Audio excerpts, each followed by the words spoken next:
2023년 5월 2일 첫 번째 시간 제목은 투쟁적 신앙과 역설적 신앙이라고 하는 제목으로 첫 강의를 시작하도록 하겠습니다. 잠시 기도하겠습니다. 하나님 아버지 감사를 드립니다. 오늘도 강의에 복을 주시고 오늘 이 강의를 통하여 더 하나님의 구속사를 깊이 깨달을 수 있도록 도와주시고 구속사가 진행하는 가운데 악과 고통이 왜 우리에게 필요하고 또 절실한지 다시 한번 깊이 새길 수 있는 은총을 허락하여 주시옵소서.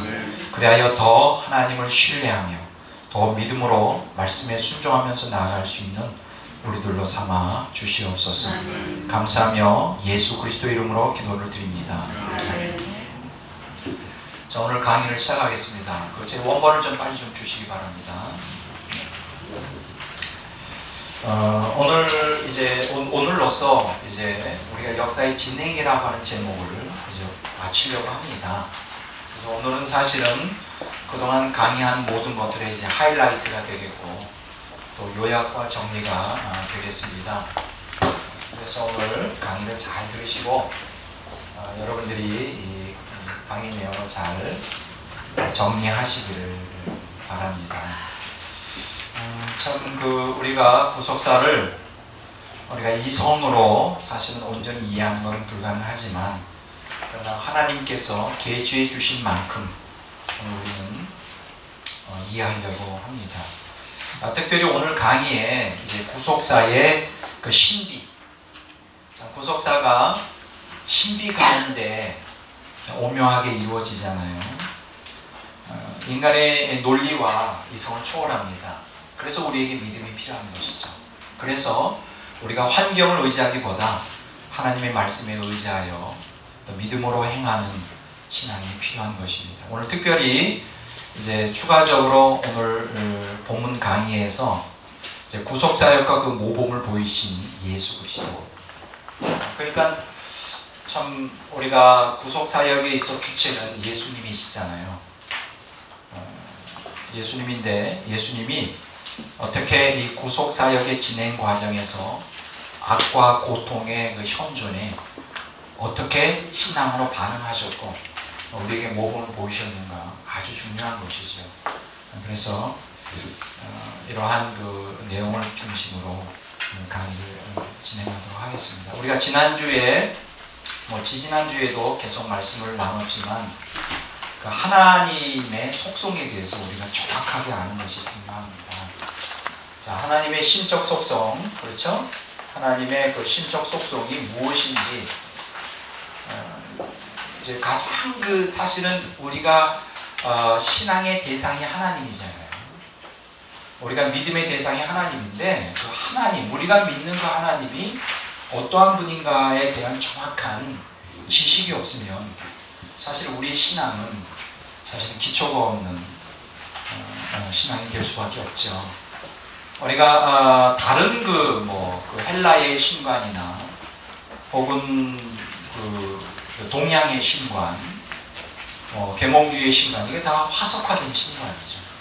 신이라는 존재 자체는 있지만 사실 별로 우리에게 유익이 되지 않는 그런 신 개념입니다. 그러나 성경적 신관은 우리에게 굉장히 아주 중요한 의미를 갖고 있습니다. 그래서 우리가 에베소서 4장 6절에 있는 말씀을 중심으로 여기서 다시 그걸 반복하려고 하는 마음은 없습니다. 그러나 이제 그 핵심을 우리가 아는 게 중요한데 만유에 계시고 만유를 통일하시고 만유 가운데 계시고 그래서 이것을 이제 하나님의 초월성, 하나님의 편재성, 또 하나님의 내재성 이 개념은 굉장히 중요하죠. 이 초월성과 편재성과 내재성 이 세 가지 요소는 오늘 우리가 기본적으로 하나님에 대하여 가지고 있어야 될 신적 속성들이에요. 여기에 대한 또 믿음도 확고해야 됩니다. 하나님은 만물을 초월하여 모든 것을 주권자이시죠. 초월한 자만이 주권을 다스릴 수가 있어요. 그렇죠? 초월하지 않으면 절대 주권이라고 하는 것을 행사할 수가 없습니다. 왜냐하면 어떤 조직에 속해 있으면 그게 예속이 되니까요. 두 번째 여기서 편재성이라고 하는 것은 온 세상을 붙들고 계신 거예요. sustain이라고 해서 이제 하나님께서 보존하죠, 피조물. 지금 피조물들이 존재하는 것은 바로 하나님의 편재성 때문에 그렇죠. 이렇게 하나로 통일되어 질서정연하게. 그러니까 우리가 우리 눈에 우리의 논리에 볼 때는 모든 것이 무질서하게 카오스처럼 혼동이 이 세상에 정말로 공이 어디 튈지 모르는 것처럼 되어 있는 것 같지만 사실은 하나님의 편재성 때문에 그것이 구속사를 이루는 질서정연한 그 질서를 유지하게 되는 것이죠. 또 한 가지 여기서 기억하셔야 될 것은 그 하나님의 내재성이죠. 하나님의 내재성이라는 것은 그 하나님 피조물들이 하나님에 의해 생존되죠. 그러니까 energize라고 그러죠. 생명을 하나님이 불어넣어주기 때문에 존재하는 것이지 하나님이 생명을 넣어주지 않으면 존재할 수가 없죠. 이렇게 초월성, 편재성, 내재성이 이렇게 결합하여 이제 우리가 여기에서 무엇을 도출해낼 수가 있는가? 이제 로마서 11장 36절에 있는 말씀이 나오죠. 그렇죠? 만물의 주에게서 나오고 만물의 원인이 되신 하나님, 만물이 주로 말미암고 만물을 붙드시는 하나님, 만물이 그에게로 돌아갑니다. 만물의 목적이 되신 하나님. 이렇게 해서 이제 알파와 오메가 되시는 하나님으로 요약되죠. 우리가 뭐 알파 오메가 되시는 하나님 할 때 한마디로 말하면 역사의 주관자라는 뜻이에요. 알파 오메가. 알파는 헬라어의 첫 자고 오메가는 헬라어의 마지막 자잖아요. 그렇죠? 여기서 알파 오메가, 시작과 끝, 처음과 나중이라는 개념은 역사의 주관자라는 게 좀 더 구체적으로 말하면 모든 피조물, 거기는 이제 영계에 있는 천사들을 포함하여 자연계에 있는 모든 피조물, 그리고 역사, 그 다음에 인생의 주관자 되시는 하나님을 여기서 말씀해 주시죠. 그래서 이러한 것들을 이제 에베소 4장 6절과 로마서 11장 36절을 기본으로 하여 우리가 좀 더 구체적으로 들어가면 하나님은 인생의 생사하고 주관하시는 하나님, 그렇죠? 인간의 호흡조차 주관하시는 하나님이라는 걸 알 수가 있죠. 그 다음에 또 한 가지 이제 우리 성도들의 관점에서는 성도들에게 깊은 관심을 갖고 계신 하나님. 그러니까 우리 생각으로 가득 차 있다는 거예요, 하나님. 여러분, 우리가 어떤 사람을 사랑할 때 그 사람 생각으로 가득 차 있죠. 그렇죠? 그러니까 하나님은 우리를 엄청 사랑하는 거예요. 그분의 모든 관심사는 우리예요. 특히 성도들이에요. 그렇죠? 뭐 인간들도 거기 포함되고 특히 하나님이 택한 성도들은 아주 엄청난 관심을 갖고 있어요. 단 한 번도 잊어본 적이 없어요. 하나님. 그리고 성도들에 대하여 하나님 보호해 주시는 하나님. 성경에 보면 하나님이 우리를 눈동자처럼 보호해 주신대요. 근데 그 눈동자가 누구 눈동자냐? 우리 눈동자가 아니라 하나님의 눈동자예요. 여러분, 그 눈동자라고 하는 건 신체 부위에서 가장 소중한 아주 중요한 부위를 얘기하는 것이죠. 자, 그렇다면 우리를 하나님의 눈동자처럼 보호해 주신다. 이거는 하나님의 끔찍이 우리를 사랑하시고 보호하시는 아주 극치의 표현이죠. 자, 이렇게 이 정도 되면 우리 인생은 정말 대박 난 거예요. 예수 믿는 사람들. 전지전능하시고 우리의 모든 것들을 주관하시는 하나님, 대박 난 거죠. 그럼 이제는 예수 믿는 사람들은 이제 형통한 것밖에 안 남아있다. 근데 문제가 생겼어요. 문제가 생긴 게 뭐냐? 이렇게 성경은 강력하게 하나님이 어떠한 분인가, 특히 인간과의 관계에서 혹은 성도들과의 관계에서 어떠한 분인가를 아주 정확하게 나타내고 있는데, 문제가 생기는 게 뭐냐? 이 땅에 악이 있다는 거. 또 중요한 것은 그 악을 통하여 고통이 현존한다는 거. 그리고 또 중요한 것은 이 악과 고통이 불신자들에게만 아니라 성도들에게도 무작위적으로 우리에게 닥친다는 거예요. 무작위적으로. 아주 심각한 것은 이 악의 실체인 사단을 하나님께서, 그러면 악의 실체가 사단인데, 악의 근원이 사단인데 왜 사단을 내버려 두시는 것일까? 하나님이 전능하시다면서. 그렇죠. 이런 의문이 생깁니다. 하나님의 전능한 대로 악의 근원인 사단을 갖다가 지옥에 쳐넣지 않고 내버려 두는 것일까? 또 한 가지는 이 사단이 악을 조작해내는데 이 악으로부터 뭐가 오느냐? 이 고통이. 이 악이 이제 두 가지 고통, 두 가지 악이라고 말했죠. 자연적 악과 하나의 윤리적 악, 도덕적 악을 얘기를 했죠. 우리에게 문제는 뭐냐 하면 악을 통하여 고통을 가한다는 거예요. 그럼 여기서 문제가 생겨요. 하나님이 전능하시다며, 전능하면 고통을 제거할 수 있어야 되는 거 아니에요? 전능. 또 한 가지는 우리가 하나님의 속성에서 보는 것처럼 하나님이 껍질이 우리를 사랑하신다며, 껍질이 하나님이 우리를 사랑하신다며, 그러면 사랑의 하나님인데 이 하나님의 전능성과 하나님의 사랑하심이 이 땅에 현존하는 그 사단을 통한 악과 또 그 악으로 통한 고통이 마치 모순되는 것처럼 보여요. 모순. 모순 아니냐? 이거 모순 아니냐? 그래서 우리가 지난번에 말씀하셨잖아요. 많은 그 철학의 기본, 신의 존재에 대하여 철학적인 논쟁에 있어 가장 기본이 되는 이 모순이잖아요. 하나님의 전능성과 하나님의 사랑. 근데 이 땅에 존재하는 그 악과 고통, 이게 모순처럼 보인단 말이죠. 예를 들면 우리가 자녀를 낳아서 자녀를 끔찍히 사랑하면 자녀에게 고통을 주지 않죠. 우리의 기본 상식이에요. 자녀를 보호하고 위해 준단 말이에요. 그게 우리의 그 상식이에요. 인간이 가지고 있는 상식인데 하나님은 우리를 전능하시면 사랑을 하신다면서 왜 우리에게 악을 존재하느냐? 이게 모순이에요. 이것은 신학에 있어 가장 중요한 난제이기도 하고 철학에 있어서 신을 부인하는데 가장 그 결정적인 실마리를 제공해 줍니다. 자, 이 문제에 대해서는 지난번에 우리가 자세하게 얘기해서 방법하지 않습니다. 이걸 어떻게 해석할 것이냐? 그럼 여기서 우리가 여러 가지 하나님의 전능하시고 하나님은 우리를 사랑하시는데 악과 고통이 있는 것은 이러이러한 문제 때문에 있다는 그 신정론이라고 하겠어요. 그 신의 공의성을 데오디시라고 그러죠.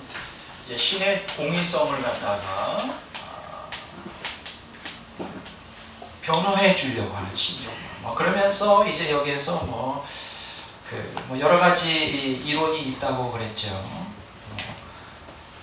범죄 신론 통하여 하나님 우주와 함께 아파하시고 같이 인간과 함께 발전해 가시는 분이라 그렇다든가 포괄적 신론이라는 거 감싸고 이렇게 고통 가운데서 뛰어넘는다 이렇게 어떻게든지 이 논리를 가지고 이 모순을 어떻게든지 해소해 보고자 그동안 많은 철학자들과 신학자들이 노력한 것은 사실이에요.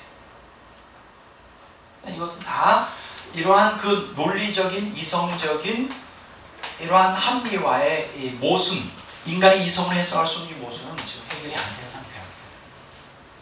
그럼 이 문제는 어떻게 우리가 해결할 것인가, 신학적으로. 이번에 저는 너무나 감사한 게 물론 기본적으로 오늘 강의하는 틀은 벌써 오랜 세월 동안 제 사상 안에서 기본 틀은 해소가 된 상태예요.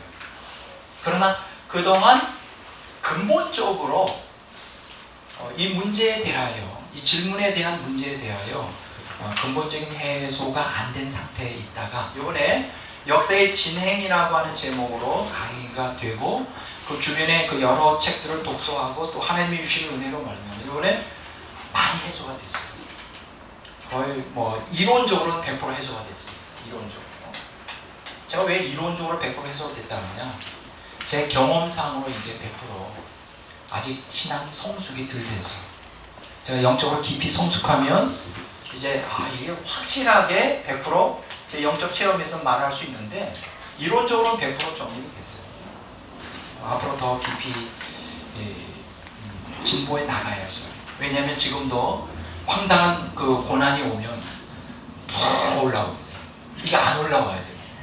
이게 감사로 넘쳐야 되고 막 거기에서 하나님에 대한 사랑으로 불타올라야 되는데 이게 불어 올라와요. 이게 아직 안 된 거죠. 여러분들이 황당한 고난을 당할 때 이게 안 올라오고 더 주님에 대한 감사와 찬양이 넘치면 이 사람은 완전히 거의 그 성인의 수준에 와 있는 거예요. 그런 사람들이 몇 명 있습니다. 제가 그 하나님 임재 체험이라는 책을 또 가지고 나왔어요. 왜냐면 중요하기 때문에. 이 사람이 바로 그런 경험을 한 사람이에요. 로렌스 이제 또 한 권의 책을 가지고 나왔는데 이제 여러분들이 뭐 잘 아시는 것처럼 쟈뉴 기용의 이제 순전한 사랑이라고 하는 책입니다.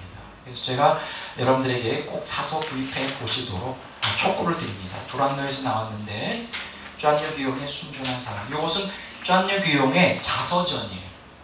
자서진이라는 측면에서 아주 귀한 책입니다. 괜찮은 책이에요.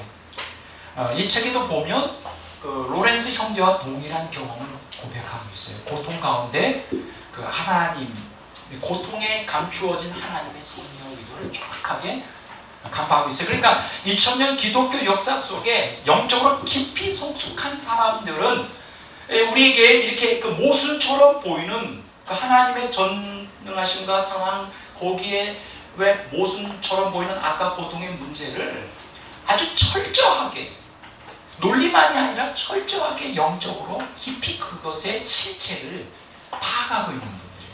영적으로 깊이 들어간 사람들. 깊이 못 들어간 사람들은 우리가 논리로 이해할 수 없는 그 환난이 올 때, 고난이 올 때 이렇게 뒤집어지죠. 근데 이제 감사하게도 이번에 저는 논리적으로, 신학적으로 100% 이 문제에 대해서 정립하게 되었어요. 이제 남은 것은 뭐냐? 이제 나의 삶 속에서 하는 게 이제 없어져요. 그거는 이제 앞으로 계속 투쟁을 통하여 여러분과 제가 이제 해소해 나가야 됩니다. 어쨌든 그러면 이제 간단한 거, 이건 모순이 아니에요. 철학자들이나 신학에서 이건 모순처럼 보이지만 하나님이 전능하신 분이고 사랑인데 왜 이 땅에 악과 고통이 있느냐? 이건 모순처럼 보이지만 모순이 아니에요. 왜냐하면 하나님은 여전히 전능하신 분이세요. 악과 그것을 통한 고통, 우리가 이해할 수 없는 정말 그 황당한 일들이 이 땅에 종종 자주 무작위적으로 우리에게 임하고 인류 사회를 막 뒤집어 놓고 폐허로 만들다 할지라도 여전히 하나님은 전능하신 분이고 여전히 인류를 사랑하고 특히 성도들을 끔찍이 사랑하시는 분이세요. 이건 변함이 없어요. 성경 거짓말하는 게 아니에요. 그치? 문제는 뭐냐? 그러면 왜 악과 그걸로 인한 고통이 오느냐?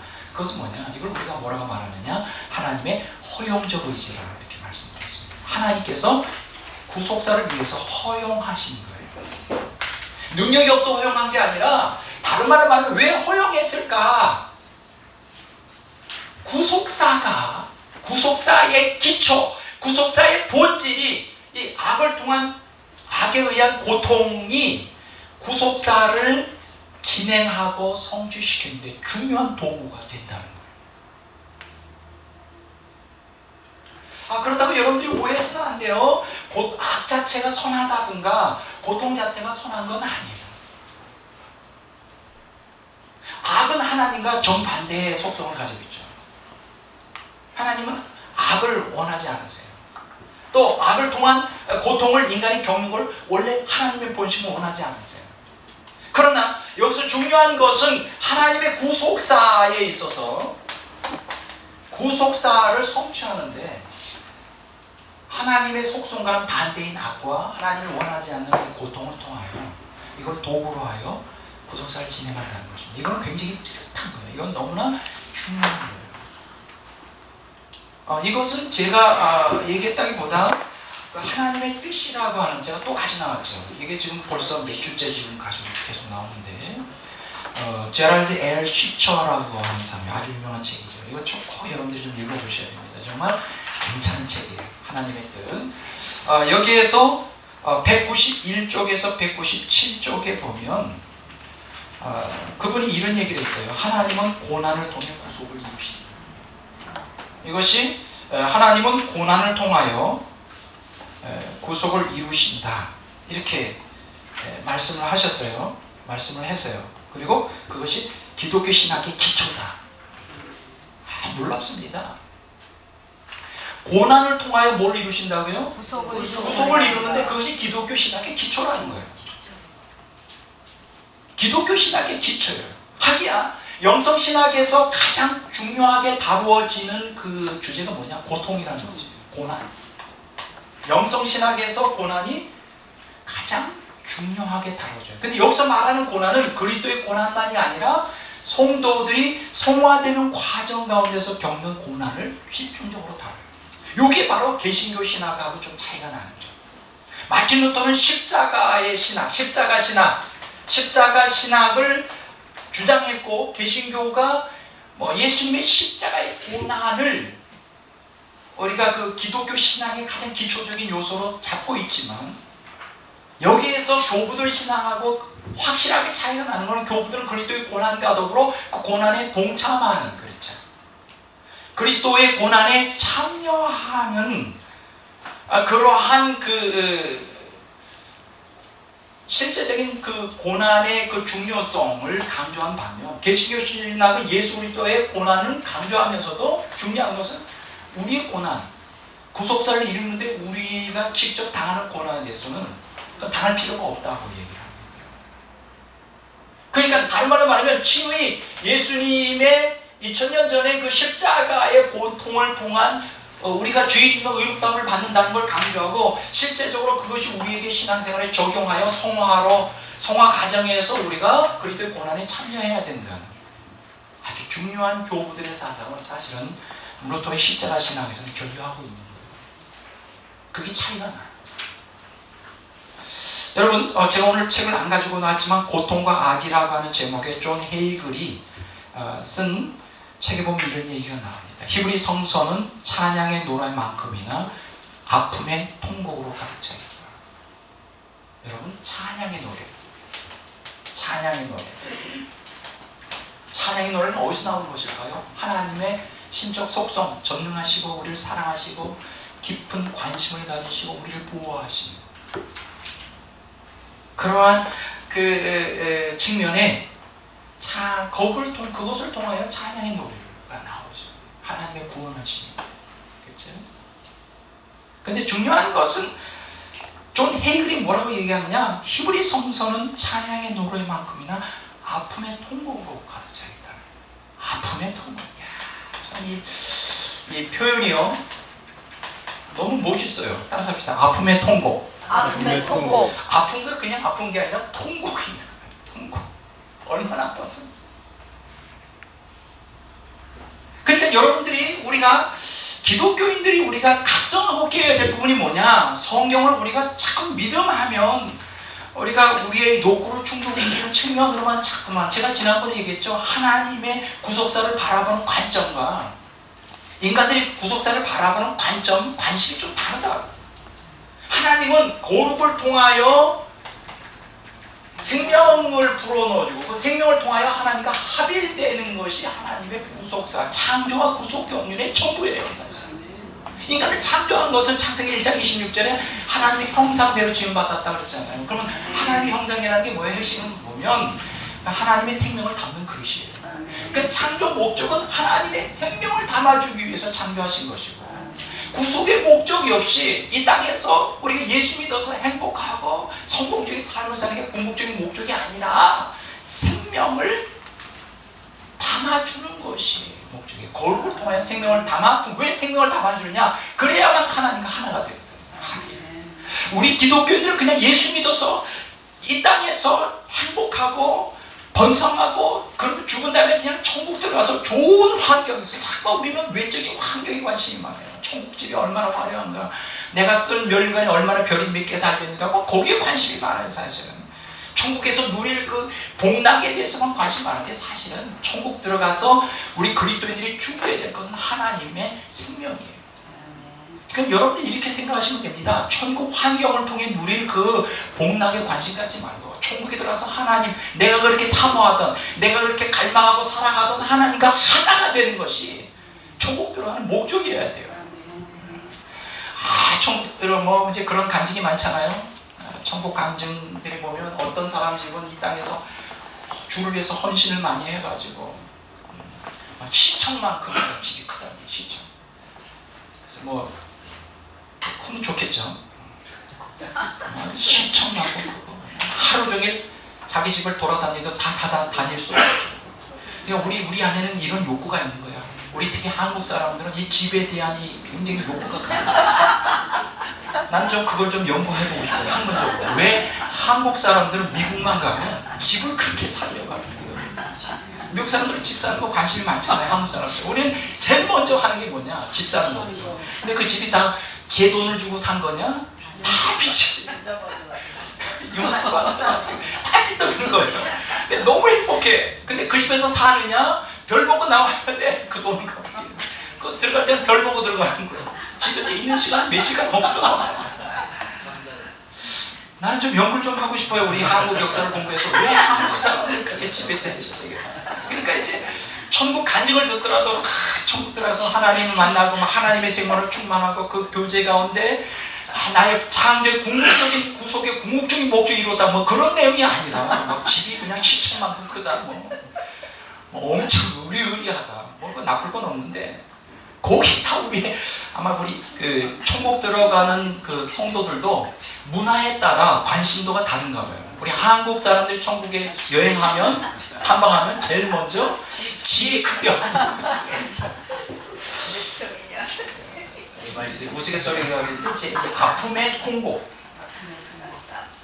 근데 여러분들이 성경을 읽을 때 그냥 찬양의 소리만 읽으면 안 됩니다. 그건 성경이 겉에 이렇게 둥둥둥둥 떠 있어서 그것이 우리 눈에만 보여요. 또 그것만 보기로 원하는데 여러분들이 창세기부터 요한계시록까지 읽을 때 그 밑에 밑바닥에 깔려 있는 그 아픔의 통곡이 여러분의 소리에 들려야 돼요. 그러니까 하나님께서 찬양의 노래를 주십니다. 이건 기적이라고 말하죠. 근데 아픔의 통곡은 어디서 오죠? 이거는 침묵에서 오잖아요. 침묵, 기적. 솔직히 말해서 오늘 기독교인들이 가장 원하는 게 뭐예요? 하나님이 고통 가운데 침묵하지 않고 우리가 기도할 때 우리가 필요할 때마다 기적을 베푸셔서 날마다 기적의 역사가 일어나면 얼마나 좋겠냐고 우리가 갈망하는 거잖아요. 사실은 그렇게 구속사가 그렇게 만만하게 흘러가진 않아요. 물론 기적이라는 게 무작위적으로 가끔 한 번씩 일어납니다. 무작위적으로 그렇게 쉽게 기적이라는 게 우리 신앙생활에 있질 않아요. 그러니까 여기 그 좀 헤글이라는 사람이 이제 고통과 악이라는 주제로 이런 얘기를 또 해요. 바울의 영성 신학은 그리스도와 함께 고난받음에 있고 바울의 십자가 신학은 고통을 통해 그리스도와 하나됨에 있다. 이야 멋있잖아요. 우리가 바울 신학 이신득의 그거는 겉으로 드러난 표본이라고 하죠. 바울 신학을 그 믿음으로 의롭다함을 받는다는 것에 주제를 두면 안 돼요. 사실 바울 신학의 핵심은 뭐냐? 존 헤이글이 고통과 악이라는 책에서 표현한 것처럼 바울의 영성 신학은 그리스도와 함께 고난받음에 있어요. 그게 성경이 우리에게 가르치는 거예요. 바울이 우리에게 가르치는 거예요. 그리고 바울의 십자가 신학은 고통을 통해 누구하고 하나가 돼요? 그리스도와 하나가 돼요. 여기서 우리가 하나의 이 고통 문제가 마치 모순처럼 보이는 것이 하나의 해결적인 실마리를 발견해야 됩니다. 하나님의 생명, 그러니까 우리의 관심은 뭐냐? 지금 이 모순처럼 보이는 그 하나님의 전능하시며 또 사랑의 하나님인데 이 땅에 왜 악과 고통이 존재하고 이거 마치 모순처럼 보인다는 이 문제를 해결할 수 있는 결정적인 실마리는 어디서 찾아야 되느냐? 구속사를 바라보는 바른 관점을 우리가 정립하는 게 중요하다. 이 관점이 달라지면 해석이 달라지게 돼 있어요. 성경에 답이 다 나와 있는데 그거를 볼 수 있는 눈이 없는 거예요. 그럼 관점이 무슨 관점이냐? 이제 중요한 거는 하나님과 인간의 관점이 달라요. 하나님은 초월주시고 인간은 피조물이라는 게 달라요. 초월주의 궁극적인 관심은 하나님의 초월적인 신적 생명에 우리를 참여시키는 거예요. 생명. 그것 때문에 우리를 참여하시고 또 그것 때문에 예수님을 통하여 구속을 허락하시고 예수님을 통한 구속에서 우리가 얻어지는 건 뭐냐? 예수님을 믿음으로 성령 우리 안에 내주하시고 성령 내주와 함께 하나님의 생명이 들어오는데 곧 예수님의 생명, 예수님과 하나가 되는 예수님의 생명과 하나가 되는 이 생명의 모든 관심이 있단 말이에요. 그게 하나님의 창조와 구속 경륜의 관점이에요. 근데 인간의 관점은 뭐냐? 그 사람이 아무리 신앙이 좋든 안 좋든 육신을 갖고 있어요. 피조물이에요. 또 이 땅에 살고 있어요. 그 관심이 딱 뭐예요? 이 세상에 속해 있는 평안과 안위를 갈망한다. 그럼 궁극적으로 바라는 게 뭐냐면 행복이에요. 행복. 그게 뭐 몸의 행복, 마음의 행복 관계없이. 그럼 행복하려면 어떻게 돼요? 모든 게 다 순조롭게 형통하게 풀려나가요. 돈이 잘 풀리고 사랑관계가 잘 풀리고 자식들이 다 잘 되고 그러죠. 내가 높은 지에 올라가고 내가 건강하게 다 형통해야 돼. 그래야 행복한 거. 이거는 내가 생각할 때는 육신을, 이 땅에 살고 있는 육신을 갖고 있는 인간이라면 그 사람이 아무리 하나님을 잘 믿던 믿음이 약하다 할지라도 공통적으로 가지고 있는 관심사가 아니겠는가요? 공통적으로 갖고 있어요. 저를 포함하여. 여러분들은 어떤지 모르지만 저도 행복하기를 바라요. 솔직히 모든 게 잘 형통하게 되면 제 입에서 콧노래가 나온다. 인생이 살만하다고, 행복하다고, 형통하게 행복해서 살만하다고, 인생이 잘 풀려나갑니다. 이게 육신을 갖고 있는 피조물로서의 인간의 한계예요. 그러니까 원래 하나님은 초월주시고 인간은 피조물인데 이러한 그 본질적인 격차 때문에 참 하나님께서 창조와 구속 경륜에서 구속사를 진행하는 게 참 어렵겠다는 생각입니다. 그럼 이 근본적인 그 본질적인 차원의 차이, 네? 하나님은 궁극적으로 생명을 주기를 원하고 인간은 궁극적으로 행복을 원하는데 이 본질적인 차원의 차이를 극복할 수 있는 한 가지 방법이 있는데 그게 뭘까요? 그게 뭐냐 하면 하나님은 전능하시고 사랑을 많이 하시지만 이 악을 허락하여 이 땅에 고통을 인간의 격도로 허락하신 하나님의 주권과 섭리 가운데. 그래서 어떻게 하냐? 이 피조물로서 극복할 수 없는 이 제한된 이 인간의 이 본성을 깨시는 거예요. 악을 통한 고통. 그래서 인간들은 당해야 돼. 악을 통해 고통을 당하지 않으면 인간도 안 되고 그거를 깨지를 못해요. 하나님께 나가지를 못해요. 그래서 필요한 게 뭐예요? 그래서 하나님께서 악을 통한 고통을 우리에게, 인류에, 그리고 성도들에게 이제 허락하시는 거예요. 근데 우리는 이 악을 통해 고통을 당할 때 말로 표현할 수 없이 있어요. 막 부리짖기 시작해요. 도와주십시오. 도와주십시오. 막 기도하잖아요. 황당한 그 환난 가운데 기도 안 하는 사람이 있어요. 예수 안 믿는 사람들 기도해요. 죽음을 앞에 두고 있어요. 근데 문제는 뭐냐? 기도할 때마다 쪽쪽 응답하시면 또 재밌지 그게. 아이고 그 맛이 짜릿한 그 맛이 있어요. 그러니까 모든 게 그냥 무조건 형통한 것보다 거의 위기 때에 내가 기도했는데 기적이 나타난다. 이건 더 짜릿하지. 여러분 그 치킨 싸움이라는 거 아세요? 치킨 싸움. 이게 이제 치킨 싸움이라는 게 뭐냐면 그 A라는 자동차, B라는 자동차가 있어요. 경주를 하는 거예요. 마주보고 달리는 거예요.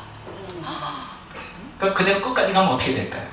충돌해서 둘 다 죽지. 근데 치킨 게임이라는 게 뭐냐? 마주보면서 달리다가 한 사람이 이제 거의 절정 때 싹 피하는 거예요. 누가 끝까지 피하지 않고 더 많이 거리를 왔느냐, 거기다가 승자와 패자가 결정되는 거예요. 이게 치킨 싸움이라고. 지금 내가 왜 이 치킨 싸움을 얘기하려는지 모르겠는데. 자 보세요. 자 하나님께서 그 인간을 원래 의도 생명을 불어넣어주기 위해서 이 인간이 가지고 있는 본질적으로 갖고 있는 본능적인 이 육적인 행복을 추구하는 욕구를 그냥 내버려 둬서는 안 돼요. 기적만 주어서 가지고는 이 기본적인 그 틀을 깰 수가 없어요. 그래서 고난을 허락하십니다. 고난을 우리에게 허락하십니다.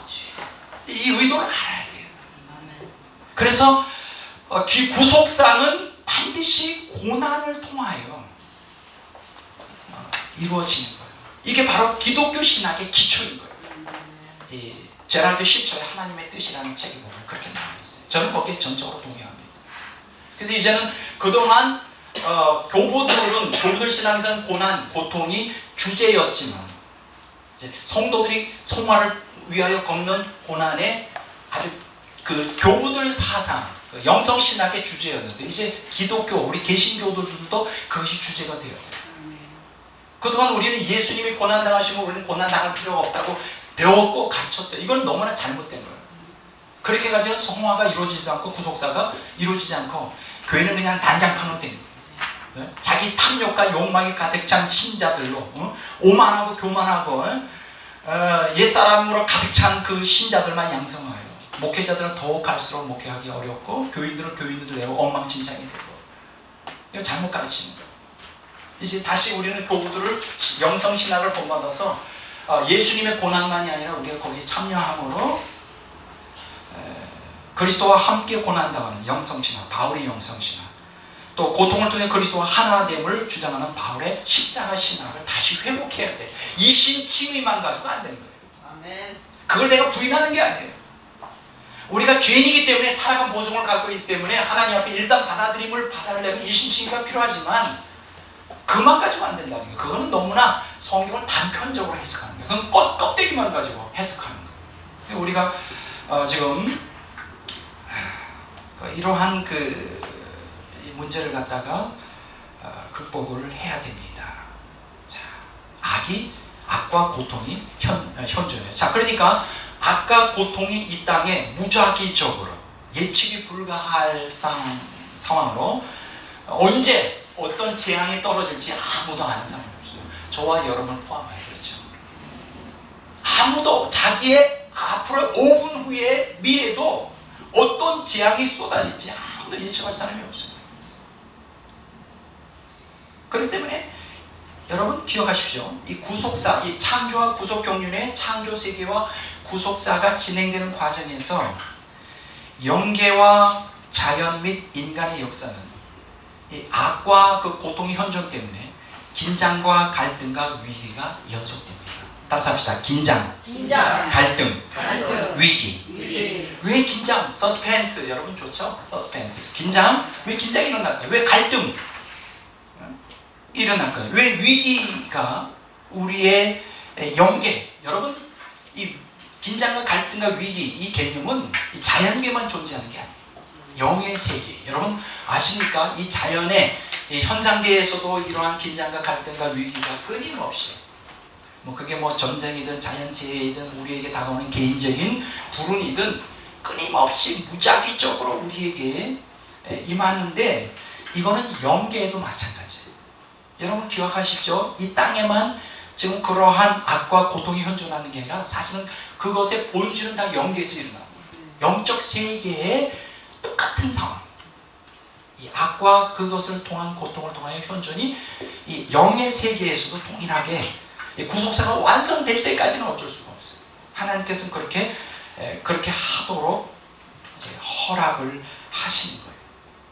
자, 지금 상황이 이렇기 때문에 우리는 어떠한 신앙 자세를 갖고 살아야 되는 거예요. 한 가지밖에 없어요. 어떻게 지금 보세요. 지금 하나님이 속성에 대해서 공부했잖아요.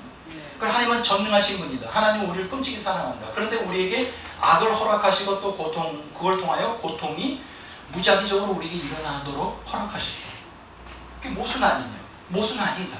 왜냐? 하나님 창조와 구속 경륜의 핵심은 생명을 우리에게 하나님의 생명, 인격적인 생명과 하나가 되는 것이다. 우리 인간은 형통을 통한 행복인데 이게 이제 차원이 관점이 달라서 그렇다.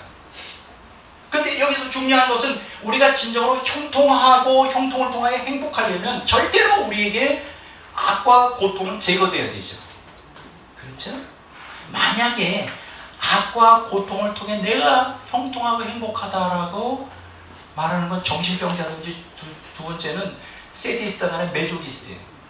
이렇게 고통을 당함으로 쾌감을 느껴요.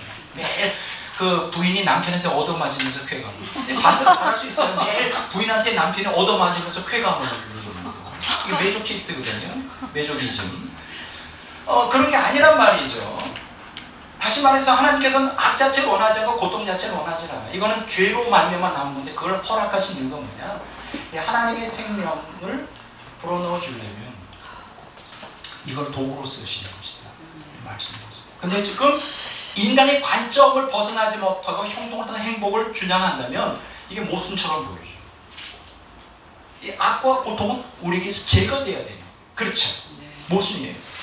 그러니까 이게 논리적으로 따져도 이 형통을 통한 행복이 우리 기독교 신학의 핵심이라고 말하는 것은 그건 모순이다. 제가 이제 이거 옛날에 한번 읽어보도록 여러분들에게 권한 적이 있죠. 참 좋은 책입니다. 탐욕의 복음을 버려라. 부와 건강의 복음을 해보았다. 아주 좋은 책이에요. 그래서 여러분들이 안 읽으신 분은 꼭 읽어보시기 바라고, 오늘 기독교가 썩고 문드러지고 무너지는 것은 바로 탐욕의 복음의 사정이에요. 다른 말로 말하면 그 하나님의 생명에 우리 신앙에 초점을 두지 않고 형통을 통한 행복에 마치 그것이 우리를 창조하고 구속하시는 궁극적인 목적이 있냐 가르치기 때문에 교회가 다 썩어 문드러집니다. 생명이 없어집니다. 세속화되고 교회가 그냥 싸움박질하고 그냥 탐욕으로 가득 찬 세상보다 더 타락한 조직으로 지금 변질되어 가고 있는 거예요. 이걸 누구도 부인할 자가 없어요. 지금 이러한 교회의 현실을 누구도 부인할 자가 없습니다. 그럼 어떻게 되냐? 우리가 관점을 바꿔야 돼요. 우리의 구속 계획, 하나님의 구속사의 핵심을 행복이 아니라 어디에? 생명에 넣어야 돼요. 그럼 여기서 여러분들이 오해하지 마시길 바랍니다. 생명을 택하기 위해 행복을 포기하라? 그런 뜻이 아니에요. 제가 여기서 말하는 것은 이 생명, 하나님의 이 초월적인 하나님의 신적 생명 안에 초월적인 행복이 있습니다. 이거는 영으로부터 나오는 거예요. 하나님의 생명에서 나오는, 우리 인간을 창조할 때 본질적으로 우리에게 주고자 했던 그 하나님의 말할 수 없는 그 행복. 그러니까 생명과 행복은 반대되는 개념이 아니라, 제가 말하는 거는 왜 생명을 택하기 위해 행복을 포기하라 그러냐. 여기서 우리가 말하는 형통을 통한 행복은 육적인 거랍니다. 피조물에 속해 있는 피조물들이 원하는 자기 육적인 만족을 통하여 얻어지는 행복. 그게 마치 하나님이 우리를 창조하고 구속하시는 목적인 양, 그건 아니다는 거예요. 육적인 행복, 형통을 통한 육적인 행복을 추구하고 그게 우리 신앙의 목적이 되면 점점점 더 불행해져요. 하나님과 거리가 멀어져요. 하나님의 생명으로부터 떨어져 나가요. 제가 여기서 얘기하는 것은 행복 자체가 얘기하는 게 아니라 행복이 어떤 차원의 행복이냐. 육적인 행복은 우리에게 도움이 안 된다는 거예요. 그래서 하나님께서 이 육적인 행복을 버리고 영적인 행복, 하나님의 생명으로부터 나오는 말로 표현할 수 없는 영적인 행복을 이제 우리가 누리기를 원하는데, 제가 로렌스 형제가 이러한 육적인 행복을 포기하고 영적인 하나님의 생명과 하나가 되는, 그러기 위해서 거룩을 추구하는 가운데서 이분이 누리는 그 행복이 말로 표현할 수 없이 아주 대단한 거예요. 이런 얘기를 해요. 이분이 하나님은 자신의 내면에 있는 귀하고도 귀한 보화를 간직하고 있기 때문에 그것을 찾아 헤매는 수고를 할 필요가 없다. 하나님은 생동하는 믿음으로 가득 찬 영혼을 발견하실 때마다 은혜를 넘치도록 부어주신다. 하나님의 은혜는 급류와도 같아 평소에 흐르던 수로가 막혔을 때는 다른 길을 찾으신다. 그리고 마침내 다른 수로를 발견하면 그 길을 따라 맹렬한 기세로 넘쳐 흐른다. 이분은 잔느 기용 부인도 똑같은 경험을 했는데, 이러한 그 육적인 그 행복을 포기하고 철저히 하나님의 뜻에 따라 말씀에 순종하고 하나님의 전부인, 자세한 얘기를 여기서 할 수가 없지만 하나님이 아닌 모든 것을 제거하고 오직 하나님으로만 가득 채우는 그러한 영적 훈련, 그러한 것들을 통하여 이분이 이 지상에서도 천국에 들어가야만 누리는 그 말로 표현할 수 없는 희열과 행복을 이 땅에서 지속적으로 누렸다는 거죠. 이 로렌스 형제가 그렇습니다. 그러니까 하나님의 생명을 얻는다, 그것을 추구한다는 것은 내가 행복을 포기하고 불행해진다는 뜻이 아니에요.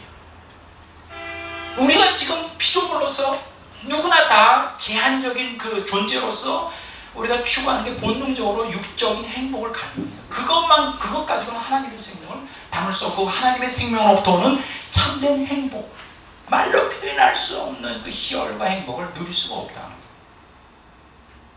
이해가 되시잖아요. 그렇죠? 하나님이 행복을 버리고 생명을 하면 우리는 그러면 다 이 세상에 불행하게 살려는 얘기냐, 그런 뜻이 아니라는 거예요. 진짜 참된 행복을 얻기 위해서 이 땅에 육적인 하나님이 아닌 그 우상으로 가득 찬, 그것을 다른 말로 말하면 우리가 지금 이 땅에 몸을 갖고 있는 육적 욕망을 갖고 있으면서 대다수의 기독교인들도 그렇지만은 많은 기독교인들이 추구하는 행복이 하나님의 생명에서 오는 행복이 아니라 내 안에 여전히 가지고 있는 우상 숭배, 이 우상을 통하여 누리는 그 타락한 본성에 나오는 그 행복이라는 거예요. 근데 그게 사실은 하나님의 생명을 갖다 죽여버리는 역할을 한다. 지금 착각하고 있는 거예요. 그래서 이런 탐욕의 복음, 오늘 현대 대다수의 많은 교회에서 가르치는 탐욕의 복음, 이거는 정말 사람을 죽이는 복음. 육적인 행복을 갖다가 예수님 잘 믿으면 하나님이 허락하시고 그것이 하나님의 뜻이라고 잘못 호도하는 너무나 잘못된 사상. 우리는 정신 차려야 돼. 근데 제가 이런 강의를 하면 거의 듣는 사람이 없어요. 원하는 사람이 없어요.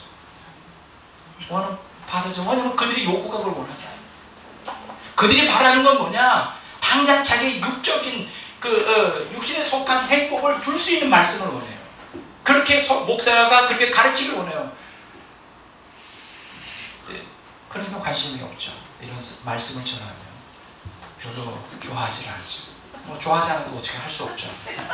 뭐 인기가 없어도 할 수 없죠. 그러면 어떻게 되느냐?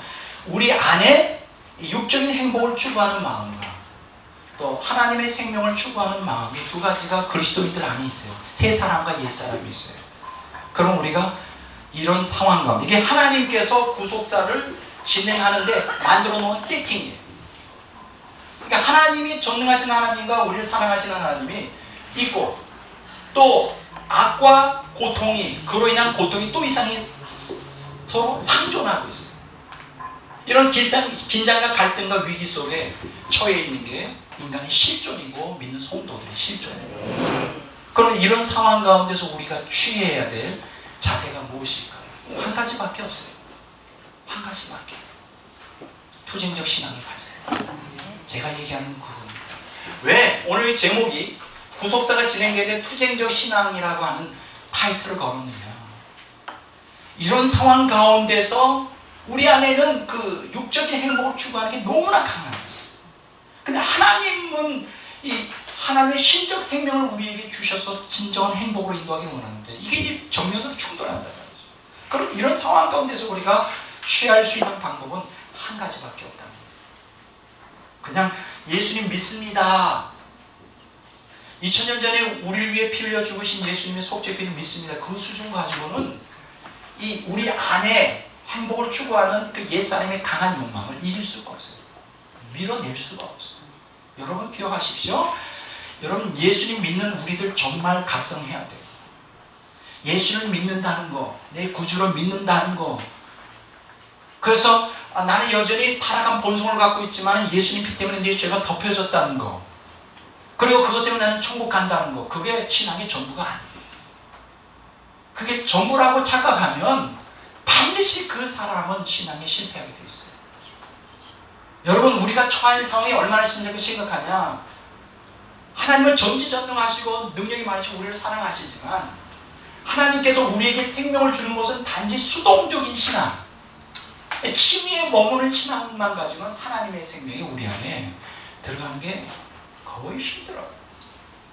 이거는 실제적으로 오늘날 현실의 목회자들의 세계에서 성도들을 볼 때 그걸 알잖아요. 수십 년 신앙생활에도 그들이 성화가 안 되잖아요. 수십 년 신앙생활에도 변화가 없잖아요. 왜 변화가 없을까요? 수동적 신앙에 머무르기 때문에. 예수님이 해놓으신 그 역사적인 그 구속사의 그 사건만을 그냥 수동적으로 믿으라고만 강조하고 실제적으로 그 생명을 얻기 위하여 내가 내 안에 옛사람의 행복을 추구하는 것과 투쟁적으로 나서서 싸우라고 하지 않기 때문에 성화가 없는 거예요. 생명이 없는 거예요. 제가 한 권을 옛날에 추천해 드린 적이 있었죠. J.C. 라일의 거룩이라고 하는 책. 이렇게 두꺼워요. 근데 저도 아직 읽지는 못했어요. 우리 김은영 전사님이 읽으셨어요. 근데 너무 좋대요. 연구원에서 가르치는 말씀하고 똑같아요. 그러니까 저는 제가 여기에서 가르치는 게 저희 독특한 사상이 아니에요. 아직 저는 이 책을 읽어보지 않았어요. 읽어보려고. 여기서는 칭의와 성화의 관계성에 대해서, 뭐 중생과 여러 관계성에서 아주 제시라일 아주 유명한 사람이죠. 이분의 대표적인 책이 바로 이 거룩이라는 책이에요. 여러분들에게 좀 꼭 좀 이 책을 읽어보시도록 제가 권면을. 자, 그러면 어떻게 되느냐? 우리가 하나님의 의도한 바대로 구속 경륜에 동참하여 하나님의 의도한 바대로 하나님의 생명에 이르기 위해서는 그냥 되지 않아요. 수동적 신앙 가지고 되지 않아요. 그럼 어떻게 되냐? 능동적 신앙으로 나아가야 돼요. 그럼 그 능동적 신앙이 뭐냐? 바로 투쟁적 신앙. 자, 투쟁적 신앙. 자, 성경을 한번 보도하겠습니다. 먼저 잠깐요. 먼저 조금 아까 여러분들이 가지고 있는 그 자료의 왼쪽을 한번 보세요. 구속사역과 그 모범을 보이신 예수 그리스도. 지금 제가 강의하는 그 모든 내용의 순서가 예수 그리스도가 구속사역을 진행하고 완성하는 데 기초를 놓았던 그 그리스도의 그 고난과 십자가의 죽음과 부활에 그대로 적용이 됩니다. 그러니까 우리가 신앙의 대상으로 믿는 그 예수님이 구속사역, 하나님의 원래 구속사역의 원래 그 목적이 생명이잖아요. 생명을 주시는 건데 어떻게 해서 우리에게 생명을 줄 수 있는 그 구속주가 되셨는가를 보이는데 우리에게 주는 아주 중요한 어떤 모델이 있어요. 모델링 케이스. 예수님이 그 구속사의 기초를 놓고 하나님의 생명을 우리에게 넣어주시는데 그 기초를 놓았던 이 구속사역을 우리가 깊이 연구할 필요가 있어요. 예수님이 걸어가셨던 그 길은 예수님이 왜 걸어가셨을까요? 예수님 자신이 생명을 얻기 위해서? 아니에요. 우리에게 생명을 주기 위해서. 그런데 여기서 중요한 것은 예수님이 그 생명을 얻는 그 길을 1차적으로 모범을 보이셨다는 거예요. 어떻게 하면 생명을 얻는다. 그리고 우리로 하여금 그 길을 그대로 따라오라고 말씀하십니다. 그래서 여러분들이 하나님의 생명에 참여하기 위해서 예수님이 가신 그 길을 예수님이 하나님을 신앙하는 가운데 취하였던 신앙 방식을 우린 그대로 따라하면 돼요. 자, 여기 한번 보겠어요. 자, 어떻게 했을까요? 여기 보면 보세요. 아바 아버지요. 자, 마가복음 14장 36절에 이런 말씀 있죠. 아바 아버지요, 아버지께는 모든 것이 가능하오. 여러분, 그 아빠 아버지라는 게 무슨 뜻일까요? 아빠 아버지, 굉장히 부모 아버지하고 아들 간의 아주 친밀한 사랑의 표현이죠. 한번 성경을 보겠습니다. 요한복음 3장 35절 보겠습니다.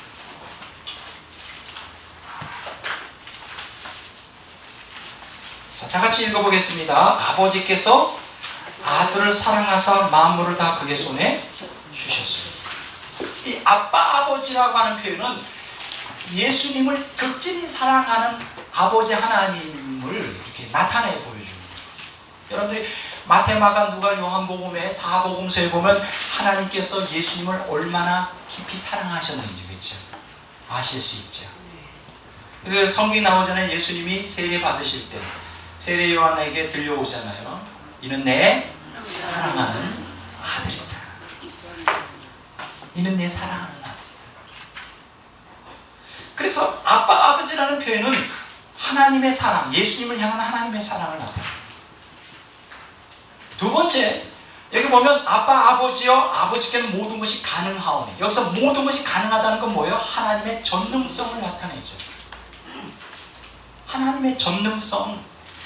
마태복음 26장 한번 보겠습니다. 26장 53절을 보겠습니다.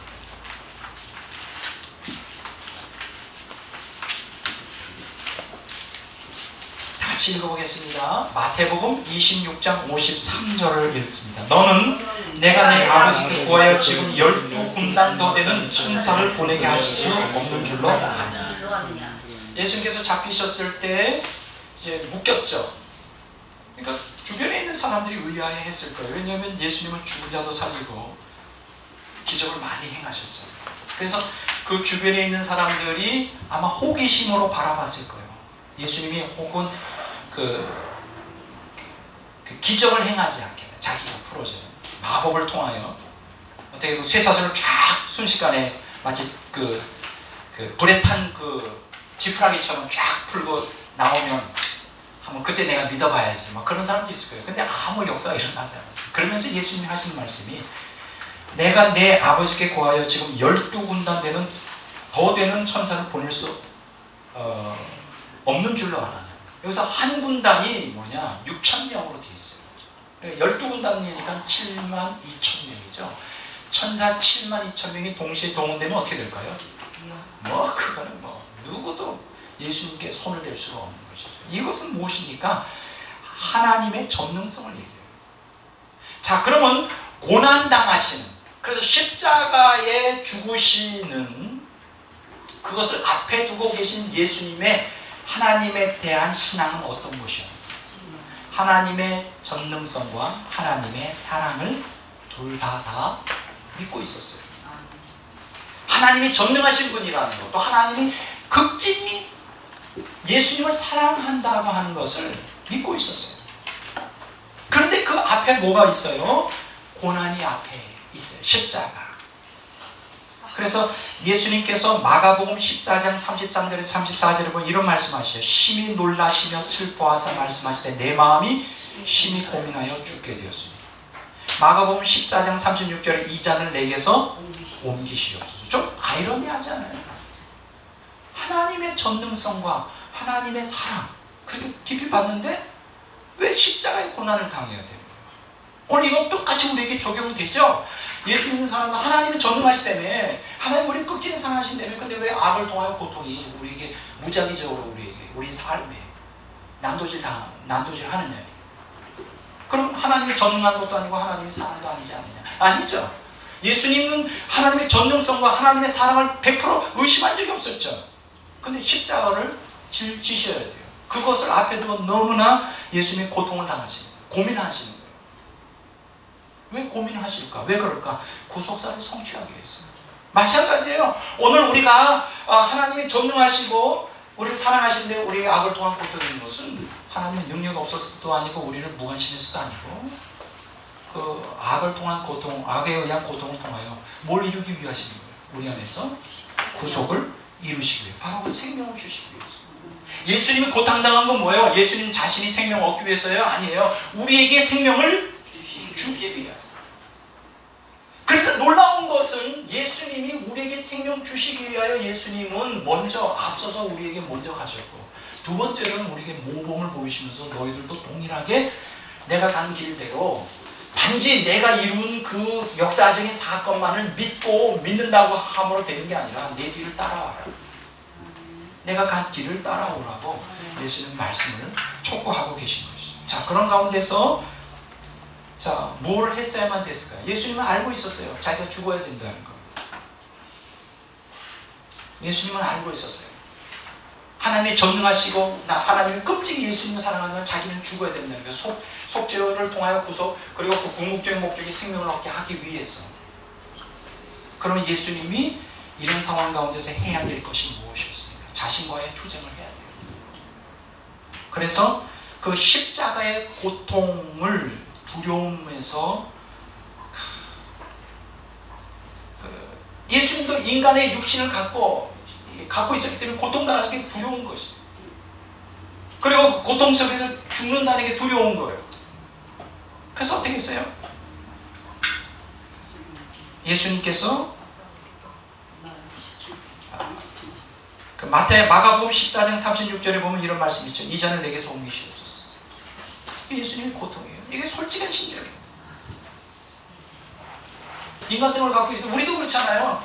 우리가 예수님 믿으면서 황당한 악을 통해 고통, 황당한 그 재난 가운데 이걸 좀 피하게 해달라고 기도하죠. 예수님도 똑같았어요. 그러나 만약에 고통이 없으면, 제가 뭐라고 했어요? 고통 없이 뭐가 이루어질 수 없다? 생명을 얻는 구속사가 진행이 될 수가 없어요. 구속사는 고통을 통하여 진행이 됩니다. 이게 제가 한 얘기가 아니에요. 제가 했다면 이상하다고 하시죠. 유명한 사람들이 한 거예요. 교우들이 다 그런 얘기를 해요. 고통은 구속사를 이루는데 중요한 요소가 돼요. 왜냐하면 고통이 없으면 인간은 절대로 성화가 안 됩니다. 왜냐하면 본성적인 탐욕 때문에.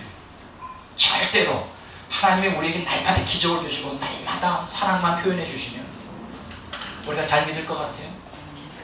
아니에요. 버릇나 빠져요. 그리고 우리에게 베풀어 주시는 그 은혜에, 그 은사에 배반해요. 배반 때려요. 베풀어다. 탐욕. 이 안에 우상의 재단이 이게 무너지지 않은 상태예요. 이게 하루아침에 무너지지 않아요. 여러분 기억하셔야 될 것은 우리 안에 있는 옛사람, 이 마귀의 진이 우리 안에 쳐져 있는데 그게 하루아침에 예수 믿는다고 무너지는 게 아니라 우리 안에는 무서운 우상 숭배함, 피조물을 하나님처럼 의지하여 하나님을 내팽겨치고 하나님 노릇하는 무서운 우상이 우리 안에 가득 차 있다는 거. 우리의 그 실상. 그러니까 우리는 투쟁을 해요. 투쟁적 신앙. 그러면 예수님이 어떤 방식으로 투쟁적 신앙을 했을까요? 두 가지예요. 마가복음 14장 36절에 보면 이런 말씀이 있어요. 그러나 나의 원대로 마옵시고 아버지의 원대로 하옵소서. 바로 그거예요. 지금 구속사가 이런 것을 피할 수 없다면 하나님 전능하시고 우리를 사랑하지만 악으로 인한 고통이 우리의 구속사의 기초가 되고 주체가 되고 우리가 이런 것들을 겪어야 된다면 이걸 피하게 해달라고, 이것을 회피하려고 날마다 기도해서는 안 되죠. 나의 원대로 마옵시고 아버지의 원대로 하소서. 그게 무슨 뜻이에요? 하나님의 말씀에 순종하는 신앙이에요. 여러분, 우리 그리스도인들이 성화되려면, 내 안에 우상의 재단이 무너지려면 이 육적인 행복에서 하나님의 생명을 통한 초월적인 행복으로 패러다임 쉬프트가 되려면 한 가지밖에 없어요. 나의 원대로 마옵시고 아버지의 원대로 하라는, 그게 뭐예요? 나 자신의 뜻을 굴복하고 비록 고통스럽지만 하나님 말씀에 철저히 순종하겠다. 결단이 필요하죠. 투쟁적 신앙이 필요하죠. 뭐 예수님께서 나의 원대로 마옵시고 아버지의 원대로 하라는 게 이게 그냥 나온 거예요? 로맨틱하게? 아니에요. 피땀 흘리면서, 비와 같은 땀 흘리면서 죽을 그러한 결심을 한 거죠. 투쟁적 신앙을 가졌어요. 하나님 말씀에 순종하는 신앙을 가졌단 말이죠. 마태복음 16장 21절에서 25절에 보면 이런 말씀이 있어요. 사탄아, 내 뒤로 물러가라. 너는 나를 넘어지게 하는 자로다. 내가 하나님의 일을 생각지 않냐고 도리어 사람의 일을 생각한다. 마태복음 16장 21절에서 25절에 보면 스토리 잘 알잖아요. 예수님께서 이제 곧 예루살렘에 올라가서 잡혀서 십자 고통당하시고 십자가에 달려 죽을 거라고 그랬으니까 베드로가 뭐라고 그래요? 아우, 절대 그렇게 하지 마십시오. 뭔 말씀이시죠? 고통 피하라는 거예요. 그때 예수님께서 뭐라고 그랬어요? 사탄아, 내 뒤로 물러가. 너는 나를 넘어지게 하는 자다. 내가 하나님의 일을 생각하지 않냐고 도리어 사람의 일을 생각한다. 그러니까 여기서 깨닫는 게 있죠. 고통 없는 구원, 고통 없는 행복, 그거를 외치는 것은 그건 사탄의 일이에요. 사탄의 복음입니다. 탐욕의 복음은 사탄의 복음입니다. 그것 때문에 오늘 기독교인들이 다 죽어가고 있는 거예요. 그 거짓 선지자들 때문에 다 죽어. 예수님 말했어요. 사탄아, 내 뒤로 올라가라. 너는 나를 넘어지게. 여기서 넘어진다는 건 뭐예요? 타락시켜서 하나님의 생명에서 절단되고 완전히 하나님으로와의 관계성을 끊어놓는다는 거예요. 여러분, 고통 없는 복음, 고통 없는 이 땅에서 형통만을 주장하는 육적인 행복을 추구하는 그러한 복음에 귀 기울이지 마세요. 그런데 가슴 아프게도 오늘 대다수의 기독교들이 그런 복음을 너무나 좋아해요. 너무나 좋아해요. 그래서 지금 하나님의 일을 생각하지 않냐고 사람의 일을 생각합니다. 그럼 하나님의 일은 뭘까요? 고통, 고난은 구속사의 기초를 이루어요. 그게 하나님의 일이에요. 그걸 통해 생명에 이르게 한 게 하나님의 일이에요. 그럼 인간의 일은 뭘까요? 이 하나님의 전능성과 사랑에 모순되는 것처럼 보이는 나에게 보는 그 악을 통한 고통을 제거하는 걸 원해요. 그러니까 어떻게 돼요? 육적인 행복을 추구하는 거죠. 그게 사람의 일이에요. 근데 이 사람의 일은 사탄의 일이에요. 그래서 예수님은 어떻게 했어요? 단호하게 투쟁하죠. 영적인 투쟁을 하면서 이제 십자가의 길로 나아갑니다. 오늘 우리에게 가장 절박한, 오늘 우리 기독교인들에게 제 바른신앙 연구원에서 제가 핵심적인 사상의 제일 중요한 투쟁적 신앙. 따라서 합시다. 투쟁적 신앙. 투쟁적 신앙. 왜 투쟁적 신앙을 살아야 되느냐? 그건 예수님께서 그렇게 명령을 하셨어요. 마가복음 8장 한번 보겠습니다.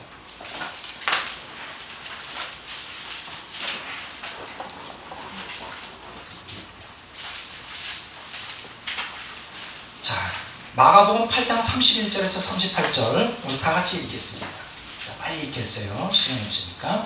인자가 많은 고난을 받고 장로들과 대제사장들과 서기관들에게 버림받아 죽임을 당하고 그 사흘 만에 살아나야 할 것을 비로소 그들에게 가르치시되 드러내내고 이 말씀을 하시니 베드로가 예수를 붙들고 항변하며 예수께서 돌이켜서 제자들을 보시며 베드로를 꾸짖어 이르시되 사탄아 내 뒤로 물러가라. 내가 하나님의 일을 생각하지 아니하고 도리어 사람의 일을 생각한도다 하시고 무리와 제자들을 불러 이르되 누구든지 나를 따라오려거든 자기를 부인하고 자기 십자가를 지고 나를 따를 것이니라. 누구든지 자기 목숨을 구하고자 하면 잃을 것이요 누구든지 나와 복음을 위하여 자기 목숨을 잃으면 구원하리라. 사람이 만일 온천을 얻고도 자기 목숨을 잃으면 무엇이 유익하리요? 사람이 무엇을 주고 자기 목숨과 바꾸겠느냐? 누구든지 이 음란하고 죄 많은 세대에서 나와 내 말을 부끄러워하면 인자도 아버지의 영광으로 거룩한 천사들과 함께 올 때에 그 사람을 부끄러워하리라. 너무나 중요한 얘기죠. 여러분들이 잘 아시는 대로 마가복음 8장 31절에서 자 34절까지 보면 예수님의 십자가 죽음과 또 베드로를 책망하는 내용이 나오죠. 그 다음에 하신 얘기가 아주 중요합니다. 그 다음 구절이 중요해요. 34절에 보면 무리와 제자들을 불러 이르되 누구든지 나를 따라오려고 자기 일을 부인하고 자기 십자가를 지고 나를 따를 것입니다. 바로 이겁니다. 오늘 개신교도들에게 절실하게 필요하고 잘못 오해하고 있는 건 뭐냐? 예수님이 십자가의 고난을 당함으로 다 끝났다는 거예요. 구속사역이 완성되고 우리는 그냥 믿기만 하면 된다는 거예요. 우리는 2000년 전에 예수님이 이루신 이 구속사를 그냥 믿기만 하면 무슨 영적 투쟁이 필요하냐? 그거는 행위 구원이고 율법의 행위고 우리는 그거는 행위로 구원받는 게 아니라 믿음으로 순수한 믿음으로 예수님이 이루어놓으신 속죄 사역을 믿기만 하면 완성이 된다. 구원이. 그거는 성경을 반쪽밖에 모릅니다. 여기 보세요.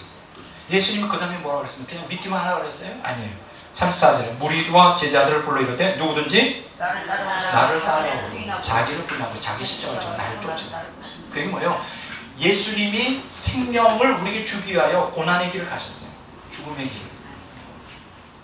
부활을 얻기 위하여, 그렇죠? 부활을 얻기 위해서 죽음을 택했다고 해요.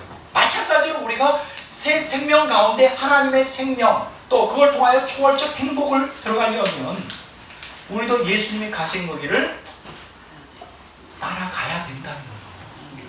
바라만 보지 말라는 거예요. 그게 지금 오늘 현대 개신교인들의 큰 문제예요. 예수님이 고난당하신 것만을 믿어요. 고난 주간에 슬퍼해요. 거기서 끝나요. 예수님이 십자가에서 누구 때문에 죽었는데 우리 죄 때문에 죽었는데 그러면 그 고난 주간 거치면서 부활절을 거치면서 우리가 변화되어야 되는 거 아니에요. 근데 매년 똑같아. 우리의 상황은 더 악화되고 있어. 세상이 타락함과 동시에 기독교인들의 상황이 더 윤리적으로 더 악화되고 있고 더 하나님 생명이 있고 매일 교회에서 싸워. 그럼 못하러 고난 주간 왜 겪어요? 고난 주간 하지 마요. 하나님이 역겨워하셔요. 그 고난 주간에 괜히 뭐 사순절 기간에 막 금식한다고 하고 부활절하고 또 달걀 삶아서 그런 거 하지 마요. 하나님이 역겨워하셔. 하나님이 원하는 건 뭐예요? 고난 주간과 부활주를 통하면서 우리가 변화되기로. 근데 변화가 왜 안 될까? 간단해. 바라만 보고 있어요. 예수님이 이루시고 우리가 거기 참여해야 되죠. 이게 오늘 개신교의 맹점이에요. 변화가 안 돼. 여기 보세요. 누구든지 나를 따라오려는 자기를 부인하고 자기 십자가 내가 십자가 지고 죽지. 그럼 끝나는 게 아니라 너희들도 십자가 지고 죽어. 따라. 그러면 십자가 지는 게 어떤 고통이에요? 여기 보세요. 35절에 누구든지 자기 목숨을 구원하고자 하면 잃을 것이요 누구든지 나와 복음을 위하여 자기 목숨을 잃으면 구원하리라. 십자가 뭐예요? 죽어라 죽어. 옛사람이 죽어야 돼. 이 땅에 이 지상의 육적인 행복을 추구하는 그거기에 신앙의 목적을 두는 그 죽어야 돼. 이 육적인 행복을 빼앗아가는 악을 통한 고통이 올 때마다 우리는 얼마나 절규합니까? 그걸 다시 돌려달라. 그럼 나 그거 안 돌려주면 하나님 내가 삐질 거예요. 하나님. 또 심하면 하나님 안 믿어요. 협박까지 하고. 뭔가 하나님과 우리가 코드가 안 맞는 거예요. 하나님은 우리를 전지전능한 능력으로 하나님이 얼마나 우리를 사랑하는지, 하나님을 닮은 자녀로서 생명이 충만한, 그래서 초월적인 행복 가운데 진짜 생명을 주고자 하는데 우리는 그거 원하지 않는다. 그게 뭔지도 몰라. 사실 그 행복이 어떠한 행복인지도 몰라. 관심도 없어. 그냥 우리가 원하는 건 이 땅에서 육적으로 편안하고 형통하여 그냥 배 터지게 먹고 그냥 사람들에게 인정받고 좋은 차, 좋은 집, 그리고 그냥 천국에 갔다 온 사람들 간증 들어보면 막 시청 같은 큰 그냥 집에 산다니까 이제 나도 그 꿈을 가지고 말이지. 이게 아니란 말이죠. 이게 뭔가 하나님과 우리가 전혀 다른 거예요. 보세요. 자기 십자가를 지라 그랬어. 그러려면 자기가 죽어야 된다.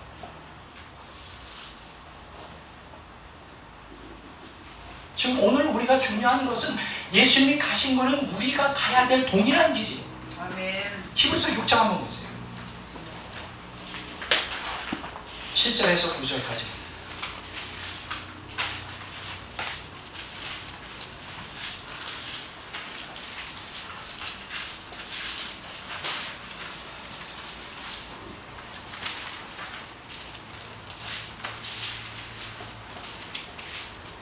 히브리서 6장 이건 아닌데. 자, 히브리서 13장 12절에서 13절 보겠습니다. 히브리서 13장 12절에서 13절 다 같이 읽어보겠습니다. 그러므로 예수도 자기의 피로써 백성을 거룩하게 하려고 성문 밖에서 고난을 받으셨느니라. 그런즉 우리도 그의 치욕을 짊어지고 영문 밖으로 그에게 나아가자. 이게 뭘까요? 예수님이 왜 고난당하셨어요? 우리 백성을 거룩하게, 거룩을 통한 생명이죠. 생명을 얻게 하기 위해서. 여기서 중요한 것은 우리도 그의 치욕을 짊어지고. 치욕은 뭐예요? 고통이죠. 고난이죠. 그 예수님의 고난을 짊어지고 그분께는 나아가죠. 이거는 아까 제가 얘기한 대로 존 헤이글이 말한 대로 그리스도와 함께 고난받음이 바울 영성신학의 핵심이에요. 물론 히브리서가 바울 신학 서신은 아닐 수도 있지만 성경의 핵심이죠. 그리스도의 고난에 참여하는 것. 그걸 통하여 우리는 하나님의 생명에 이르게 됩니다. 그 고난에 참여하기 위해서 하나님께서는 악을 통한 고통을 우리에게 허락하신다는 거죠. 자, 베드로전서 2장 21절 한번 봅니다.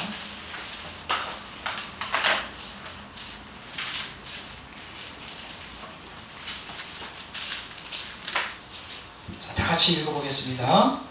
베드로전서 2장 21절. 이를 위하여 너희가 부르심을 받았으니 그리스도도 너희를 위하여 고난을 받으사 너희에게 본을 끼쳐 그 자체를 따라오게 하려 하시느니라. 자, 여기 보세요. 이를 위하여 너희가 부름을 받았다. 여기서 이는 뭘까요? 고난을 받고 그 고난 가운데 참는 거예요. 그 앞에 구절에. 그렇죠? 선을 행함으로 고난을 받고 참는 거예요. 선을 행함으로 고난을 받고 참는 거. 이를 위해서 뭐 어떻게 했다고요? 우리를 부르셨어요.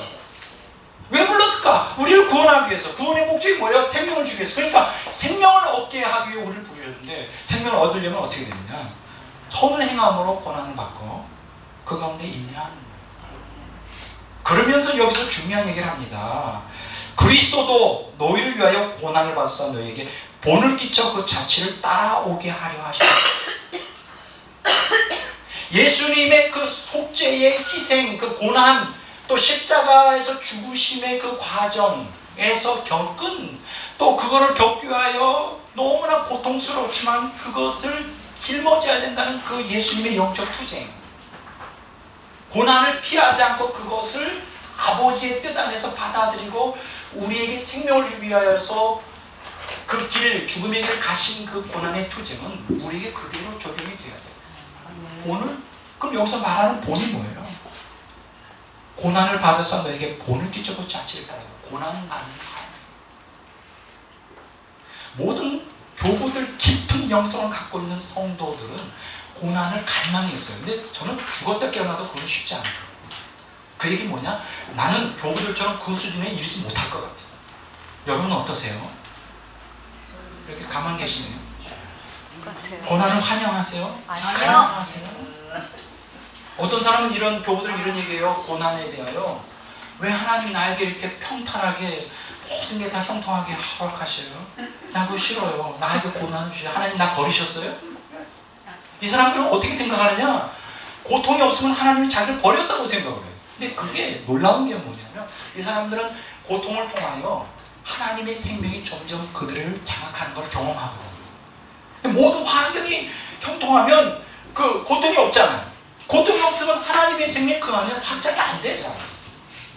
그러니까 오히려 우리는 고통이 오면 왜 하나님 날 버리셨어요? 이러는데 깊은 영성을 갖고 있는 교우들은 뭐냐면 고통이 없으면 왜 하나님 날 버리셨어요? 이 차원이 달라요. 근데 지금 현재로서 내가 아주 솔직한 얘기예요. 지금 현재로서 저는 교우들 신앙은 제가 100% 따라가기 힘들 것 같아요. 한 가지는 노력하려고 해요. 황당한 고난을 당할 때 이제 오늘 제가 강의하는 대로 그냥 감사하고 근데 여기 이따가 나중에 나오니 기뻐하고 그 기뻐하는 게 어렵지 않아요. 쉽지 않아요. 속은 막 뒤집어지고 웃는데요. 막 겉으로 웃어. 그건 아닌 것 같아요. 그때 하여간은 참 이게 차원이 달라요. 차원이 다릅니다. 자 보세요. 예수님께서 뭐라 그랬어요? 베드로 전서 2장 21절에 예수님의 속죄 사역을 그냥 객관적으로 믿는 칭의에만 매달리지 말고 성화되기 위하여 생명 거룩에 참여하기 위해서 그리스도의 고난을 본받는 사람. 그럼 예수님께서 어떻게 했을까요? 하나님의 사랑, 아버지요. 아버지께 모든 가능합니다. 하나님의 전능성을 믿었고요. 그리고 앞에 있는 그 십자가의 고난을 통해서 신이 고통스러워졌죠. 죽게 되었다고. 가능하면 이 장을 옮겨달라고. 그러다가 막 자기 안에 갈등이 생길 거 아니에요. 그러다가 예수님이 투쟁하죠. 내 뜻대로 마옵시고 아버지 뜻대로 하소서. 사탄아 내 뒤로 물러가라. 뭐 이런 얘기를 하시면서 투쟁에서 승리하셨어요. 오늘 이것은 우리에게 뭘 얘기해 주느냐? 구속사가 투쟁적 신앙을 통해 시작되고 진행되고 완성된다. 한번 좀 잠깐 보겠습니다. 창세기 3장 15절을 봅니다.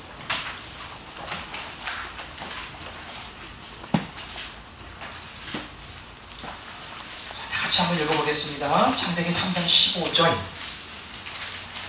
이 창세기 3장 15절을 우리는 신학자들이 뭐라고 말하느냐? 원시복음이라고. 원시복음. 기록해 두시기 바랍니다. 다 같이 읽어보겠습니다. 내가 너로 여자와 원수가 되게 하고 내 후손도 여자의 후손과 원수가 되게 하리니 여자의 후손은 내 머리를 상하게 할 것이요 너는 그의 발꿈치를 상하게 할 것이다. 이 최초의 복음이 창세기 3장 15절에 기록되겠죠. 근데 놀라운 것은 이걸 복음이라고 말하는데 우리가 복음하면 기쁜 소식 아닙니까? 우리는 딱 복음하면 기쁜 소식 뭐가 딱 꽂히느냐? 우리의 관점은 뭐냐? 무한사가 형통하여 모든 땅에서 육적인 행복으로 사는 것이 복음이라고 우리는 자동적으로 육적으로 해석해요. 근데 그렇게 우리가 기쁜 소식, 뭐가 기쁜 소식이에요? 길거리 가다가 10,000원짜리 몇 개 떨어져 있으면 기쁜 소식이죠. 여러분들은 수준이 높구나. 나는 그래요. 나는 10,000원짜리 하나 딱 떨어지면 굉장히 누가 보나 달려가서 죄송합니다. 제가 수준이 그거밖에 안 돼요. 성경에서 말하는 기쁜 소식이 도대체 뭐예요? 로또라도 좀 되면 기쁜 소식이죠? 그게 우리 수준이에요. 근데 성경에서 말하는 기쁜 소식은 하나님의 생명입니다.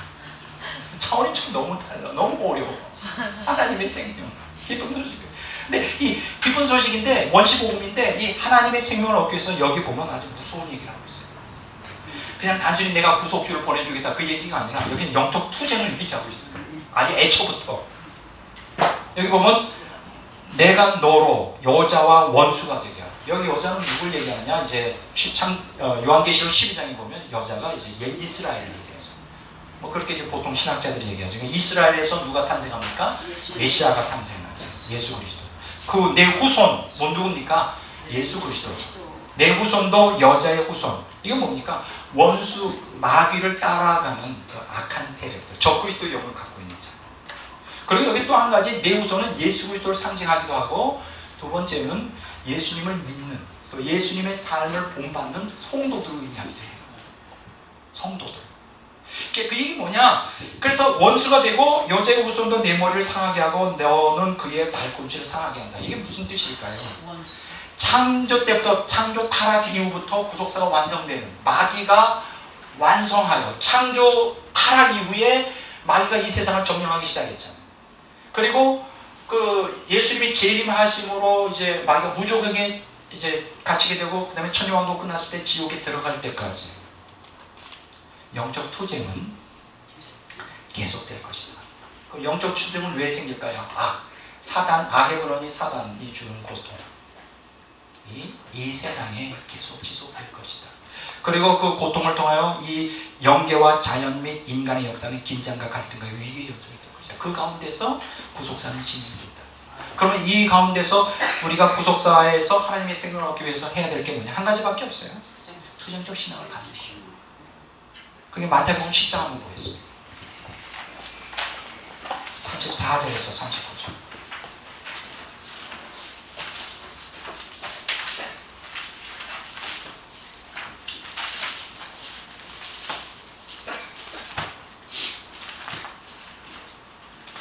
마태복음 10장 34절에서 39절을 한번 다 같이 읽어보겠습니다. 내가 세상에 화평을 주러 온 줄로 생각하지 말라. 화평이 아니라 공주로 왔노라. 내가 온 것은 사람이 그 아버지와 딸이 어머니와 며느리와 시어머니와 불화하게 하려 하니 사람의 원수가 자기 집안 식구리라. 아버지나 어머니를 나보다 더 사랑하는 자는 내게 합당하지 아니하고 아들이나 딸을 나보다 더 사랑하는 자도 내게 합당하지 아니하고 또 자기 십자가를 지고 나를 따르지 않는 자도 내게 합당하지 아니하니라. 자기 목숨을 얻는 자는 잃을 것이요 나를 위하여 자기 목숨을 잃는 자는 자 보세요.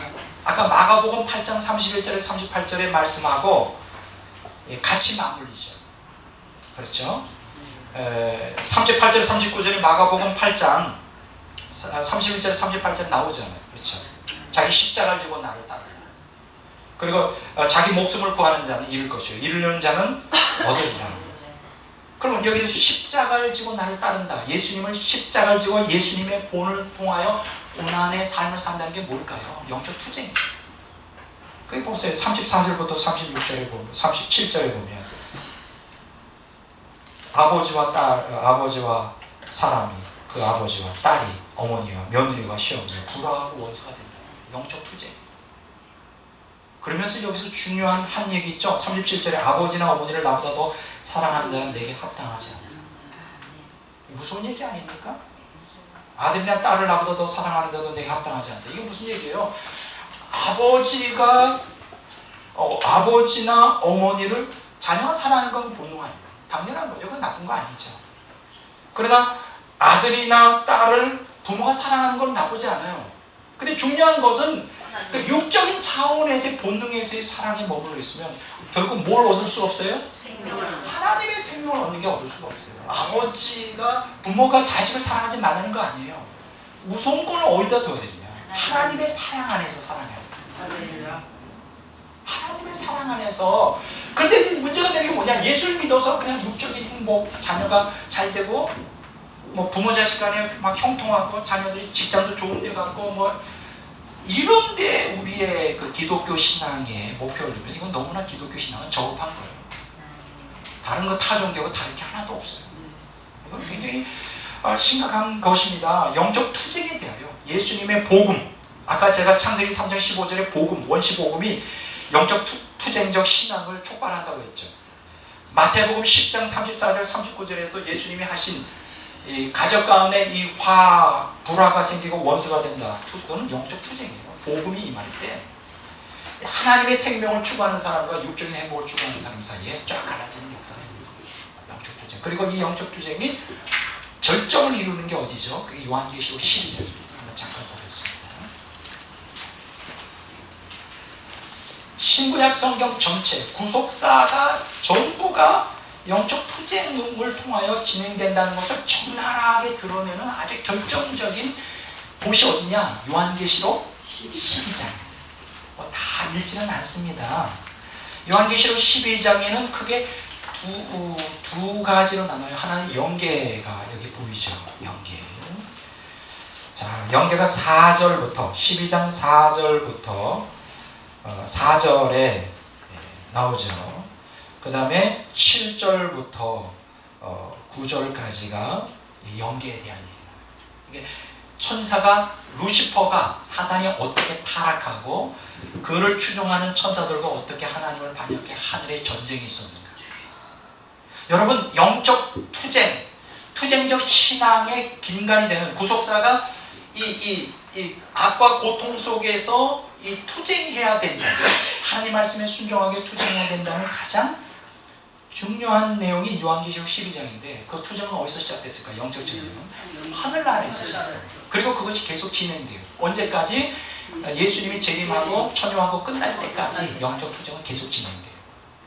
그러면 여기에 이 요한계시록 12장의 4절과 7절부터 9절까지가 연계해서 사단이 타락하여 영적 투쟁이 일어나고 사단을 쫓아내는 미카엘 천사장과 그 천사들의 얘기가 스토리가 나오고 12장 1절부터 3절까지 그 다음에 이제 5절부터 6절까지 보면 1절부터 3절까지 보면 그 여자로 표현되어 있는 이스라엘이 어떻게 선택이 되어 이제 예수 그리스도 메시아를 탄생시키는가. 그리고 메시아, 초림하시는 메시아를 탄생시키는 과정 가운데 2절과 3절에 보면 그 여자가 해산하는데 해산하려고 하는 그 여자에서 그 애를 잡아서 삼켜 죽이려고 마귀가 그 앞에 버티고 있었는, 그러니까 굉장히 그 예수님이 초림할 때 살벌한 영적 투쟁, 긴장과 갈등과 위기가 있었죠. 우리가 지난번에 얘기했죠. 그래서 크리스마스 날은 고요하고 거룩한 밤이 아니에요. 두렵고 살떨리는 밤이었어요. 굉장히 무서운. 그래서 모든 천군들이 칼을 빼고 초림하시는 예수님을 해하면 곧바로 진격하여 보호하려고, 영적 투쟁을 통하여 예수님을 보호하려고, 마귀는 어떻게든지 초림하시는 예수님을 죽이려고 했습니다. 그게 이제 요한계시록 12장 2절에 나오죠. 자, 그 다음에 여기서 중요한 것은 5절에 보면 이제 철장 권세를 갖고 있는 그 아기가 이제 하나님 보좌 앞으로 가는 거죠. 예수님이 초림했던 예수님이 죽으시고 부활하여 승천하시는 내용이 여기 나오죠. 그 다음에 이제 6절에 보면 이제 전 3년 반 동안의 그 여자, 그러니까 유대인들, 이스라엘 나라가 다시 두 증인들을 통하여 이제 예언의 선포를 통하여 이제 하나님 앞에 영적으로 양육받는 내용이 나오죠. 양육받는 내용이 나오고, 그 다음에 이제 13절부터 17절까지 보면 전 3년 반 동안에 이 지상으로 쫓겨난 사단이 이제 남자를 낳은 여자, 곧 이스라엘을 박해하여 그들을 죽이려고 할 때, 한때, 두때, 반때, 전 3년 반 동안에 어떻게 하나님께서 그들을 양육시킬 것인가. 그런데 그 가운데서 어떻게 용이, 사단이 이 여자를 미워하여 17절에 분노하여 이 여자와 싸우려고 모래 위에 서 있는, 요게 이제 전 3년 반 다 끝날 때까지 스토리예요. 그러니까 참 요한계시록 12장은 하늘에서 사탄이 타락한 때부터 이스라엘이 선택받고 예수님이 초림 때부터 전 3년 반까지의 풀 스토리를 여기에서 기록하고 있어요. 그 다음에 이제 요한계시록 13장에 이제 후 3년 만에 시작되며 어떻게 유대인들이 신앙을 지키려고 투쟁적 신앙을 하다가 순교하고 또 남은 자들이 7년 대환란 끝날 때까지 투쟁적 신앙을 유지하게 될 것이냐를 이제 얘기를 하기 시작하는 것이죠. 근데 여기서 우리의 주목을 끄는 게 있어요. 10절부터 12절에 보면, 자, 11절 한번 읽어보겠습니다. 11절. 또 우리 형제들이 어린 양의 피와 자기들이 증언할 말씀으로써 그를 이겼으니 그들은 죽기까지 자기들의 생명을 아끼지 않아요. 아주 중요한 얘기예요. 자, 10절부터 12절까지가 뭘까요? 2000년 교회사 속에 사랑하는, 하나님을 사랑하는, 복음을 믿는 성도들, 예수님의 본을 따라 고난의 길을 갔던 성도들의 삶을 여기서 묘사해 주고 있어요. 여기 보면 우리 형제들이 어린 양의 피와 자기들이 증언하는 말씀으로 그를 이겼다는 것입니다. 오늘 우리가 영적 투쟁에 있어서, 투쟁적 신앙에서 가장 기본적인 건 예수님의 속죄의 피를 믿는 것입니다. 왜냐하면 속죄의 피만이 우리의 타락한 본성에서 해방시킬 수 있는, 죄를 덮고 죄에서 제거할 수 있는 유일한 근거가 돼요. 제가 예수님의 피의 공로를 의심하거나 그것을 무의지하는 게 아니에요. 예수님의 피를 갖다가 포기하고 율법의 행위로, 투쟁적 신앙으로, 내 행위로 구원받는 것을 주장하는 게 아니에요. 제 말을 오해하면 안 돼요. 저는 예수 그리스도의 피만이 우리 죄를 덮고 죄를 제거할 수 있는 유일한 능력이 있다고 저는 믿습니다. 저는 은혜로, 하나님의 믿음으로, 그 피의 공로를 믿음으로 구원받는다는 걸 철저히 저는 알고 있어요. 믿고 있어요. 제가 그걸 분명하는 게 아니에요. 근데 여기서 중요한 것은 어린 양의 피와 증언하는 말씀으로 그를 이겼다. 여기서 증언하는 말씀이라는 말씀을 선포했다는 뜻도 될 수 있지만 하나님 말씀에 철저히 순종하는 삶을 살았다. 오늘 우리 개신교인들에게 절실히 필요한 건 뭐냐? 예수님의 피를 믿는 것도 필요하지만 그것과 더불어 뭐가 더 필요하냐? 말씀에 순종하는. 그게 뭐냐? 투쟁적 신앙. 말씀에 순종하기 위해서는 투쟁해야 돼. 옛사람과 투쟁해야 되고 마귀와 투쟁해야 되고 세상과 투쟁해야 돼. 이게 바로 투쟁적 신앙이에요. 그걸 어떻게 할 수 있느냐? 증언하는 말씀으로 그를 이겼습니다. 그들은 죽기까지 자기들의 생명을 아끼지 않았다. 바로 그거예요. 말씀에 순종할 때 투쟁적 신앙을 사는데 어떻게 살았느냐? 죽기까지 목숨을 걸고 했다는 거예요. 죽기까지 자기들의 생명을 아끼지 않았다. 아까 우리가 마가복음 8장 31절에서 38절, 그리고 마태복음 10장 34절에서 39절에 십자가를 지고 자기 십자가를 지고 나를 쫓으라 그러면서 자기 목숨을 얻는 자는 잃을 것이고 나와 복음을 위해 목숨을 잃는 자는 얻으리라 그랬잖아요. 이게 뭐예요? 투쟁적 신앙을 살라는 거예요. 목숨 걸고 생명을 얻기 위하여 옛사람이 땅에 속해 있는 행복을 보통이 올 때 행복을 고소하고자 하는 이러한 과감한 그런 것들을 투쟁하여 죽어라 해요. 똑같은 얘기예요. 죽기까지 자기들의 생명을 아끼지 않았다. 그래서 여러분 천국 가는 신앙은 그렇게 나를 쉽다고 생각하잖아요. 투쟁적 신앙을 가진 사람이 들어갈 수 있다는 생각. 예수 믿습니다 하고 자기 마음대로 욕망대로 살고 교회당 그냥 세례받고 적을 두고 세례받고 그냥 교회 생활 한다고 천국 가요? 그러면 천국은 너무나 쉬운 거예요. 천국은 그렇게 쉽게 들어가지 못합니다. 제가 연구원에 이 시대에 주신 사명은 뭐냐? 엉터리 신앙을 가지고 천국 갈 거라고 착각하고 있는 기독교인들을 깨우치고, 내가 그들을 분노를 일으켜서 싸움박질하려고 하는 게 아니라 깨닫지 못하고 잘못된 신앙 가지고 지옥 들어가는 불신자가 아니라 교회 생활 열심히 하는 사람들을 각성시켜서 성경적 신앙으로 회개시키는 것이 제 목적이에요. 아멘. 여러분들이 제 사상을 오해해서는 안 됩니다. 그러니까 요한계시록 12장에 보면 우리가 구속사가 이 투쟁적 신앙을 통하여 시작되고 진행되고 완성된다는 것을 아주 적나라, 이게 지금 이제 우리가 보여주는 거예요. 그리고 요한계시록 21장 7절에 이제 거의 구속사의 마감에 대하여 말씀을 하는데 잠깐 한번 보겠습니다. 요한계시록 21장 7절입니다. 다 같이 한번 읽어보도록 하겠습니다. 이기는 자는 이것들을 상속으로 받으리라. 나는 그의 하나님이 되고 그는 내 아들이 되리라. 자, 여기 중요한 게요, 하나님께서 구속사를 완성하며 요한계시록 21장 1절부터 보면 새하늘과 새 땅이 임하고 이제 구속사가 완성되는 내용을 표현해 주면서 이제 그걸 총정리하면서 다시 복습하고 총정리하잖아요. 그럼 여기 보면 뭐라고 말하느냐? 6절에 보면 나는 알파와 오메가요 초음과 마지막이라. 이게 무슨 뜻이에요? 아까 우리가 배운 대로 하나님이 피조물과 역사와 인생의 주관자 되신다. 전지전능하신 하나님. 자, 그리고 여기서 보면 내가 생명수 샘물을 목마른 자에게 값없이 준다. 이거는 은혜로 인한, 값없이 행함이 없는 은혜로 인한 구원을 얘기해 주죠. 근데 여기서 중요한 게 뭐냐? 값없이 생명수 샘물을 얻기 위해서는 단서가 붙어요. 7절이에요. 이기는 자가 돼요. 다른 말로 말하면 투쟁적 신앙을 통하여 이 지상에 속해 있는 우리의 그 육에 속해 있는 행복의 관점을 포기하고 내게 하나님의 섭리 가운데 오는 그 고통을 믿음으로 받아들이고 말씀에 철저히 순종하면서 하나님의 구속사의 스케줄을 따라 그냥 순종해 가는 거예요. 바로처럼. 그게 바로 이기는 자예요. 그 이기는 자는 이것들을, 여기서 이것들이 뭡니까? 생명수 샘물이죠. 복수죠. 이것들을 상속으로 받으리라. 나는 하나님이 되고 나는 그의 하나님이 되고 그는 내 아들이 되리라. 이제 앞으로 우리가 요한계시록 강의하면 알겠지만 신앙생활은 투쟁적 신앙이에요. 그걸 계속해서 요한계시록에서 우리에게 가르쳐주고 있어요.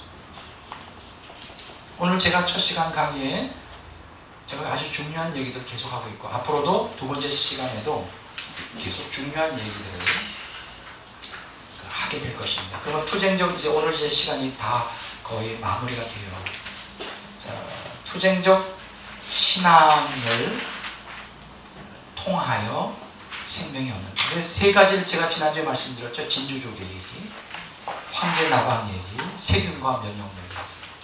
그러니까 고난이 없으면 구속사는 진행이 안 돼요. 고난이 없으면 뭐가 안 돼요? 생명이 우리 안에 이식되고 자라고 성숙되는 게 불가능해요. 고난은 피할 수가 없어요. 기독교인들. 예수 믿으면 고난이 없어지는 게 아니에요. 그 대표적인 게 진주조개예요. 조개에 껄끄러운 교회에 들어갔을 때 그걸 이제 조개에서 미카라고 하는 용액을 넣어서 진주를 만들죠. 고난을 통하여 진주조개가 만들어지는 거죠. 조개 진주, 조개에서 진주가 나요. 황제 나방도 그 애벌레, 황제 나방의 애벌레가 깔때기 모양으로 있는데 거기서 이제 벗어나려고 애를 쓰잖아요. 그 과정에서 날개에 피가 흘러가고 힘 세져서 하는데 황제 나방에서 그 깔때기를 잘라놓으면 몇 걸음 가다가 죽어버리고 말이에요. 고통이 없으면 오히려 그 활력이 없어지는 거죠. 세균과 면역력 얘기도 제가 지난번에 했죠. 아주 재밌는, 제가 또 가져왔어요. 책을. 얼마나 재미있는지. 조금 지저분하게 살면 면역력이 5배 높아진다. 면역계 세포의 70%가 장점막, 특히 대장점막에 모이는데 이를 활성화시키는 것은 장내 세균이라는 것이죠. 장내 세균은 음식의 소화를 도울 뿐 아니라 비타민 합성과 행복을 물질인 도파민, 세로토닌을 뇌에 전달해주는 역할을 하고요. 또 한 가지 여기서 읽으면서 제가 깨닫는 것은 뭐냐, 이제 거의 다 강의가 첫 시간에 끝났는데 우리 장내에 들어가 있는 세균이 이제 세 종류가 있다고 합니다. 유익한 유익균이 있고 유해한 유해균이 있고 그 유익하기도 하고 유해하기도 한 그 중간균이라고 하는 거죠. 근데 여기서 중요한 얘기는 이 세 가지가 다 우리 몸에 필요하다는 것입니다. 유해하다 해서 그걸 제거해 보면 그게 어떤 그 상보성의 원리, 복잡계의 원리에 따라 유익한 균조차가 균형을 맞지 못합니다. 왜 그렇게 되는지는 제가 책을 다 아직 읽지 못했어요. 그래서 이 장내 세균은 우리의 항체, 건강을 유지하는 데 항체가 필요하잖아요. 항체를 유지하는 데 아주 절대적으로 필요한 것이다. 그래서 장내를 이렇게 이렇게 현미경으로 보면 마치 꽃밭에 꽃이 만개하여 형형색색으로 이렇게 쫙 꽃밭이 펼쳐지는 것처럼 장내에는 장내 세균이 꽃밭의 꽃처럼 쫙 펼쳐져 있다는 거예요. 형형색색으로. 그래서 이걸 이제 학자들은 뭐라고 말하냐, 장내 플로라라고 말합니다. 플로라라는 게 뭐냐면 꽃이라는 뜻이에요. 장내 플로라. 따라서 할까요? 장내 플로라. 장내 플로라. 그것이 현미경으로 보면 너무나 아름답다. 균이 왜 그렇게 아름답게 보여요? 오늘 우리는 이 악을 통해 오는 이 고통이 아름답게 보여야 돼요. 이건 이제 조금 이따 제가 두 번째 시간에 얘기할 것인데 제 얘기가 아니에요. 저는 고통이 아름답게 안 보여요. 이게 문제예요. 제 눈에 고통이 아름답게 보이는 순간 저는 많이 성숙합니다.